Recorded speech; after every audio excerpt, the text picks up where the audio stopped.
Hello friends, मैं मोहम्मद हसन और इस ट्यूटोरियल में हम अपने इफ़ एल्स कंडीशन को कंप्लीट करने की कोशिश करते हैं। मैं वो फाइल्स ओपन करता हूँ जो मेरे पास मौजूद है। मैंने ये टेक्स्ट टाइप किया हुआ है, इससे मैं आपको बता देता हूँ। मैंने इसके साइन टेक्स्ट भी लिख दिए हैं। हमारी दो स्टेटमेंट्स रह गई थी, एक एल्स इफ और स्विच स्टेटमेंट। सबसे पहले मैं बात करता हूँ एल्स इफ की। जैसा कि ये एल्स स्टेटमेंट थी, सेम वही एल्स इफ है। इसमें क्या होता है, सबसे पहले हम लगाते हैं इफ़, उसके बाद कंडीशन। अगर कंडीशन ट्रू हो गई तो ये स्टेटमेंट एग्जीक्यूट होगी, अगर ये फॉल्स होगी तो ये नेक्स्ट पे आएगा, एल्स इफ होगी। इस तरह अगर ये इस कंडीशन को चेक करेगा, यहाँ पे हम कंडीशन लगाते होते हैं। अगर ये कंडीशन ट्रू होगी तो ये इस स्टेटमेंट को एग्जीक्यूट करेगा। तो अगर ये भी फॉल्स हो गई तो फिर ये इस तरह आगे चलता जाएगा, जहाँ पे अगर ये सारी की सारी कंडीशंस यहाँ पे हम जो देंगे वो फॉल्स हो जाएंगे, तो फिर ये लास्ट पे एल्स पे आएगा और एल्स पे जो हम स्टेटमेंट देंगे वो फिर उसको एग्जीक्यूट कर देगा। तो ये है एल्स इफ की। यहाँ पे मैंने तो यहाँ पे सिर्फ एक ही लिया ना एल्स इफ। हम यहाँ पे काफ़ी ले सकते हैं, 5-6 जितना आप लेना चाहें, लेकिन कंडीशन हमने देनी है और कंडीशन जैसे जैसे फॉल्स होती जाएगी नेक्स्ट पे चलता जाएगा। अगर कंडीशन कोई भी ट्रू होगी तो ये वो एक कंडीशन को वहाँ पे एग्जीक्यूट कर देगा। अगर ये है कि हमारी फर्स्ट कंडीशन भी ट्रू है और सेकंड भी ट्रू है, तो इसके लिए क्या होगा कि जो सबसे पहले जो फर्स्ट कंडीशन ट्रू होगी वो उसी को एग्जीक्यूट करके छोड़ देगा।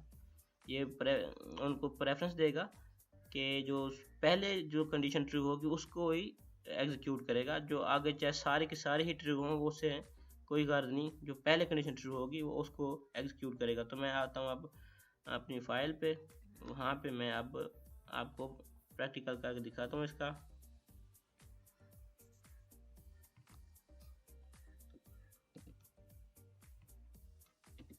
मैं यहाँ पे पेज करके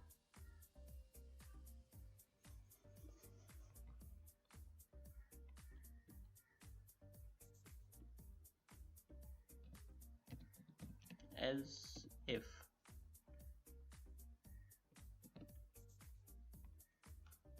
मैं यहाँ पे अब क्या करता हूँ, सबसे पहले तो मैं एक वेरिएबल लेता हूँ।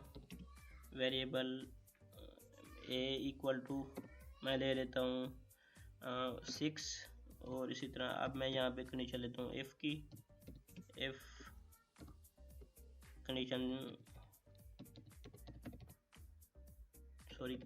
लिखनी है हमने, अब कंडीशन देनी है और कंडीशन में देता हूँ कि इफ़ a लेस देन 5, तो इससे क्या हो, हमारा जो कोड एग्जीक्यूट हो।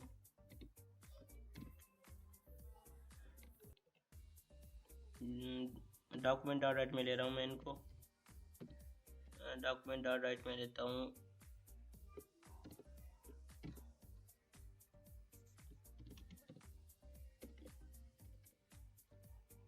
इफ सेक्शन, मैं बिल्कुल शॉर्टली ले रहा हूँ।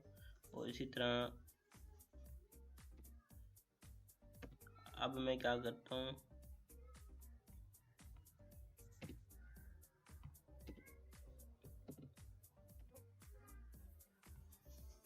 अब मैं इसी तरह एक लेता हूँ else if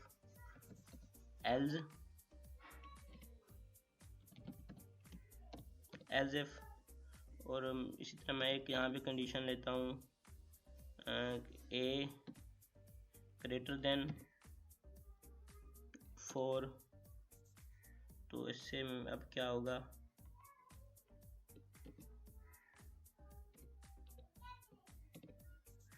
document dot right मैं यहाँ पे लिखता हूँ एज इफ सेक्शन। और इसी तरह मैं एक लास्ट पे एल्स ही ले लेता हूँ एल्स। इससे क्या होगा, हमारा एल्स सेक्शन में ले लेता हूँ। मैं सेमीकोलन नहीं यूज़ कर रहा, आपने यूज़ करना है इसको सेमीकोलन को। ठीक है, ये मैंने इतना लिख दिया। अब मैं इसको रन करता हूँ अपने ब्राउज़र में। ये तो मेरे पहले वाली कंडीशन ट्रू हुई, ये देखें। ये तो मैंने जो नेम दिया है ना एल्स इफ स्टेटमेंट, ये वो है जो मैंने डॉक्यूमेंट डॉट राइट में पहले से लिया होता है। ये अब ये एल्स इफ सेक्शन, इसने अब एल्स इफ सेक्शन रन किया है। कैसे किया हम देखते हैं। उसने इस सेक्शन को एग्जीक्यूट किया है। मैंने जो वेरिएबल लिया था वो a=6 लिया था। उसके बाद ये कंडीशन दी थी a<5 लेकिन ग्रेटर था, इसलिए ये कंडीशन फॉल्स हो गई है, स्टेटमेंट नहीं रन हुई। अब वो है a<4, तो ये कंडीशन ट्रू थी, इसीलिए उसने इसको एग्जीक्यूट कर दिया। तो इससे क्या हुआ, अगर ये भी फॉल्स हो जाती तो फिर नेक्स्ट पे चल जाता, एल्स पे इसको वो एग्जीक्यूट कर देता। तो ये सेम है जैसा कि हमने लास्ट पे इफ एल्स सिर्फ एल्स वाला किया था। तो अब हम बात करते हैं स्विच की। इसमें फ़र्क इतना ही है एल्स में और एल्स इफ में, क्या यहाँ पे हम काफ़ी सारी कंडीशन इकट्ठी ले सकते हैं कि एल्स इफ लिखते जाएं और साथ साथ कंडीशन देते जाएं। अब मैं बात करता हूँ स्विच स्टेटमेंट की। ये काफ़ी इंपॉर्टेंट है स्विच स्टेटमेंट। ये इसका सिंटैक्स है। पहले हम लिखते हैं स्विच जो कि विदाउट कीवर्ड है, उसके बाद ब्रैकेट्स के अंदर हम लिखते हैं एक्सप्रेशन, हम कौन सा एक्सप्रेशन देने वाले हैं। उसके बाद कर्ली ब्रैकेट्स के अंदर हम ये कुछ इसका ब्लॉक लिखते होते हैं। केस एन, मैं बताता हूँ केस एन क्या होगा, जो कि हम एक्सप्रेशन लिखेंगे उसके लिहाज से होगा ये। और इसी तरह हम यहाँ कोड लिखते हैं, कोड ब्लॉक। उसके बाद ब्रेक स्टेटमेंट होती है। ब्रेक स्टेटमेंट क्या होता है कि जब एक केस यहाँ पे ट्रू होगा, उसके लिहाज से ट्रू होगा तो वो एग्जीक्यूट होकर ब्रेक कर देगा कि उसके नेक्स्ट जितने भी केस हैं वो उसको एग्जीक्यूट नहीं होने देगा। नहीं तो क्या होगा इससे कि अगर हम ब्रेक स्टेटमेंट नहीं लगाते कि जो जहाँ से उसको उसकी कंडीशन ट्रू मिली तो उसको भी एग्जीक्यूट करेगा, उससे नेक्स्ट जितने भी होंगे एंड तक उसको भी वो एग्जीक्यूट कर देगा। और डिफ़ॉल्ट पे क्या होता है, अगर इनमें से कोई भी केस उस ट्रू नहीं मिलता हमारे कंट्रोल को, तो उससे क्या होता है ये डिफ़ॉल्ट पे आके इसको एग्जीक्यूट कर देता होता है। तो मैं अब सबसे पहले यहाँ पे लेता हूँ var डे ले लेता हूँ, इक्वल मैं ले लेता हूँ 2 के। अब मैं एक कंडीशन यूज़ करने वाला हूँ स्विच की, स्विच। उसके बाद अब मैं यहाँ पे एक्सप्रेशन लेता हूँ डे।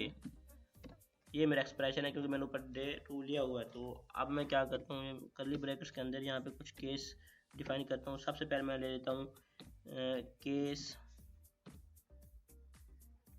1। इसके बाद ये हमने कॉलन लगाना है, सेमी कॉलन नहीं, हमने कॉलन लगाना है। जैसा कि मैंने यहाँ बताया भाई केस एन में 1 में वहाँ पे लिया है। मैं असल में ये कोशिश कर रहा हूँ कि मैं 1 से 7 तक नंबर लूँ और वहाँ पे मुझे वो डेज जो संडे मंडे वगैरह है वहाँ पे वो मेरे वीक के डेज वहाँ पे शो कर दे कि मैंने जो नंबर लिया है वो कौन से केस में आ रहा है। तो इसीलिए उसके सबसे पहले आपने लगाना है यहाँ पे कॉलन। तो इसी तरह मैं यहाँ पे मैंने कॉलन लगाया। अब नेक्स्ट पे चलता हूँ। मैं यहाँ पे लिखता हूँ डॉक्यूमेंट डॉट राइट, और यहाँ पे मैं लिखता हूँ फर्स्ट पे हम संडे ले लेते हैं।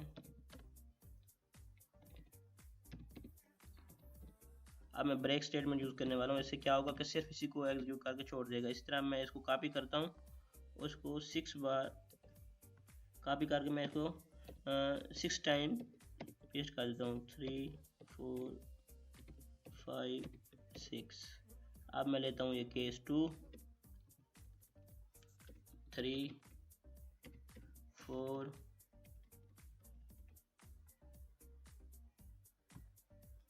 5 6 7।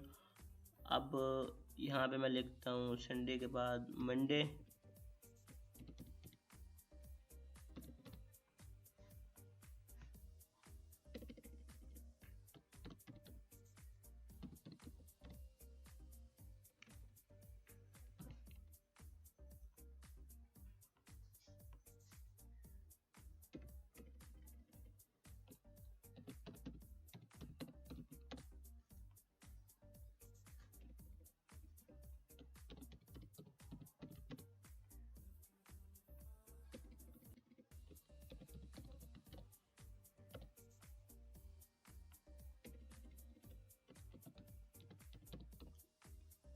ये मैंने यहाँ पे वीक्स के एक वीक के डेज मैंने यहाँ पे ले लिए हैं। तो अब इससे क्या होगा, मैंने जो यहाँ पे वेरिएबल डिफाइन किया था var डे इक्वल टू 2, ये मैंने लिया है 2। अब ये जाएगा यहाँ पे डे, देखेगा कि डे इक्वल टू 2 है। अब देखेगा यहाँ पे 2 कहाँ पे है, 2 यहाँ पे है, तो क्या करेगा वो, ये मंडे को डिस्प्ले कर देगा, आउटपुट ये हमें मंडे शो होगी। तो अगर मैं यहाँ पे ब्रेक स्टेटमेंट यूज़ नहीं करता तो इससे क्या होगा, तो ये इससे मंडे के बाद जितने भी मेरे कोड हैं ये सारे के सारे एग्जीक्यूट हो जाएंगे, सिर्फ संडे नहीं होगा, क्योंकि संडे पे उसको केस नहीं मिल रहा। केस 1 जो कि मैंने यहाँ पे दिया है वहाँ उसको नहीं मिला, केस 2 जैसे ही मिला उससे आगे जितने भी होंगे वो उसको एग्जीक्यूट कर देगा। उसके बाद हम फिर लास्ट पे यूज़ करते होते हैं डिफ़ॉल्ट का, जैसे मैंने आपको बताया डिफ़ॉल्ट कोड बुला कर लगाते हैं, कीवर्ड लिखते हैं डिफ़ॉल्ट, उसके बाद हम एक डिफ़ॉल्ट लिख देते हैं, जैसा कि मैं यहाँ पे लिखता हूँ डिफ़ॉल्ट, यहाँ पे मैं लिख देता हूँ डॉक्यूमेंट डॉट राइट, यहाँ पे मैं लिख देता हूँ out of range. Out of range क्या होगा कि अगर मैं यहाँ पे पहले तो मैं इसको एग्जीक्यूट करता हूँ ना, फिर मैं आपको दिखाता हूँ। ये देखिए वहाँ पे शो कर रहा है मंडे, मैंने इसको न्यू लाइन में नहीं किया, तो हम इसको न्यू लाइन में भी कर देते हैं।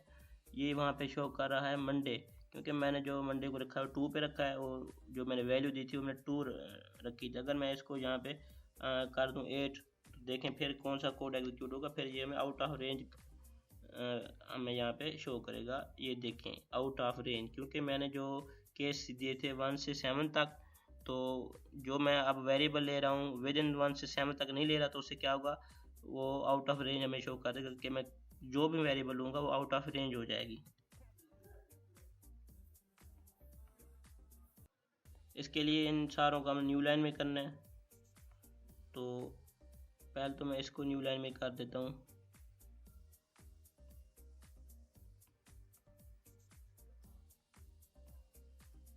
मैं यहाँ पे लिख लेता हूँ डॉक्यूमेंट डॉट राइट। हम न्यू लाइन में हम साथ साथ करते रहते हैं ताकि हमें वहाँ पे कोई प्रॉब्लम ना हो, लेकिन मैंने नहीं किया, तो यहाँ पे देखें मैं न्यू लाइन में शो नहीं हो रहा था, तो अब मेरा ये न्यू लाइन में चला गया है। अब अगर मैं दोबारा से अपने ब्राउज़र को रन करूँ, देखता हूँ, ये देखें आउट ऑफ रेंज मेरा न्यू लाइन में शो हो रहा है। एक मैं और काम करता हूँ, यहाँ पे आता हूँ, ये जो मैंने लिए हैं मैं इसको लेता हूँ H3, सॉरी इसको हम क्यों ले रहे हैं, ठीक है इसको ही लेना है H3, और यहाँ पे मैं इसको H3 को क्लोज भी कर देता हूँ इसी तरह। और हम जाते हैं कहाँ पे, एज इफ स्टेटमेंट, यहाँ पे मैं लेता हूँ H3, क्योंकि मैं हेडिंग 3 ले रहा हूँ, ये HTML की एक कोड है। इस तरह मैं यहाँ पे भी H3 लेता हूँ और इसको मैं कॉपी कर लेता हूँ सारे कोड को, और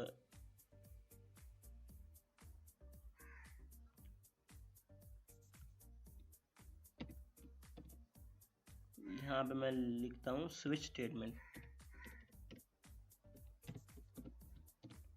ये मेरा होगा स्विच स्टेटमेंट। तो अब ये यहाँ पे इसको चाहे मैं न्यू लाइन ना भी दूँ,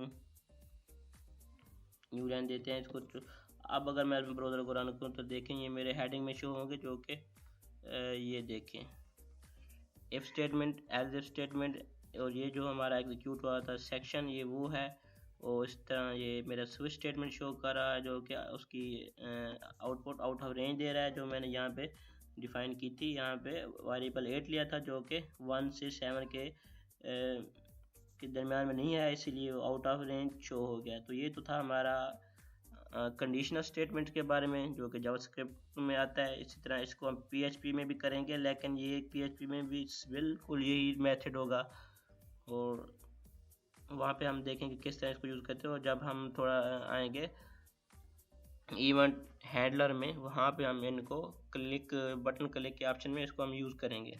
तो फिर मिलते हैं हम अगली क्लासेस में, तो अभी के लिए अल्लाह हाफिज़।